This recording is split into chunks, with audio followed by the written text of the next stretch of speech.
Welcome everyone. On this occasion, I would like to talk to you about one of the most influential books in my field, written by the famed 20th century scholar R. Stephen Humphreys, entitled Islamic History, a Framework for Inquiry. R. Stephen Humphreys is an American scholar who focuses his research on history, particularly Islamic history, across the Middle East from the rise of Islam down to the present. Currently, he is a professor emeritus at the University of California, Santa Barbara. He gained his PhD at Michigan University in 1969, and he has written many celebrated works regarding Islamic history, including Islamic History, a Framework for Inquiry, which was published initially in 1988 and that its revised edition published again in 1991 by Princeton University Press.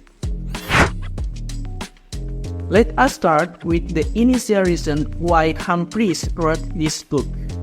For him, Islamic history has presented several challenges, not only for beginners in that field but also for many experienced scholars. The majority of those are technical in nature, such as the multitude of languages, the vast number of major texts still in manuscript, and the poor organization of libraries and archives. Because of that, Humphreys proposed in this book some lines of inquiry and research strategies, which might be used to construct a persuasive, well-integrated synthesis of Islamic history. He focuses in this book on political and social history, in the broad sense of the patterns of behavior through which people structure their relationship with one another, define common goals, and allocate resources. He also limited his study on the Central Islamic lands, encompassing Southwest Asia, North Africa, and some parts of Europe, especially Spain, from 600 until 1500 Common Era.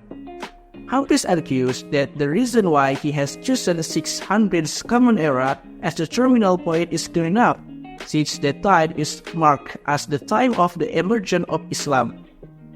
Moreover, 1500 Common Era marks several important changes in Islamic life and knowledge of it. Those are developing major political and cultural centers far beyond the core established by the early conquests, disruptive presence in the evolution of Islamic society, and last but not least, the transformation of the Ottoman Empire as the last Islamic caliphate in the world. In this book, Humphreys realized that without an appropriate source and method, devising a survey to reveal historical knowledge is an extremely arduous task. Nevertheless, the previously available book is vast, complex, and sometimes almost impenetrably obscure.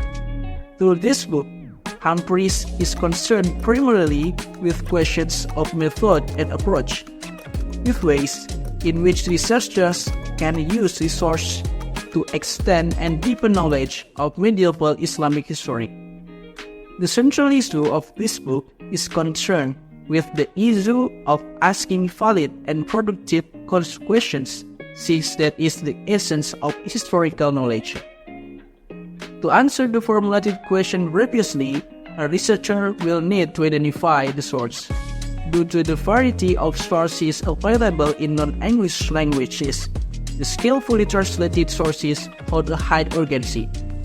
It is not necessarily that skillful translation is an adequate substitute for the original, but it is just because it will be very useful in clarifying technical terms and throwing difficult passages into a fresh perspective, even for scholars competent in those languages.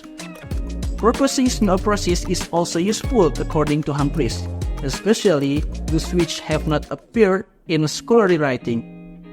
It should be taken as suggestions, obviously, rather than as fully elaborate research design.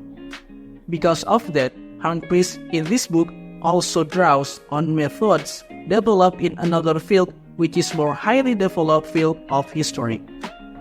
Another impressive phase in this book that was done by Humphreys is that he made a special effort to include important studies in Arabic, Persian, and Turkish, which were at the time this book was written, which are seldom reviewed and indexed in recent publication. However, this book does not include all the sources and scholarly contributions which could be cited in Islam history, especially original sources in its original languages. Many sources used in this book are results of translation and synthesis of previous scholars, which are contained at Western libraries.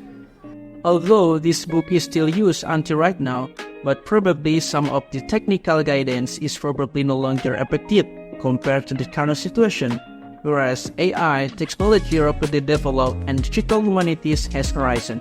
Once again, despite the limiting features of this book, Humphreys has made a powerful work and innovation in the Islamic history field, which perhaps would inspire the later book through his analytical survey method. Thank you for watching and see you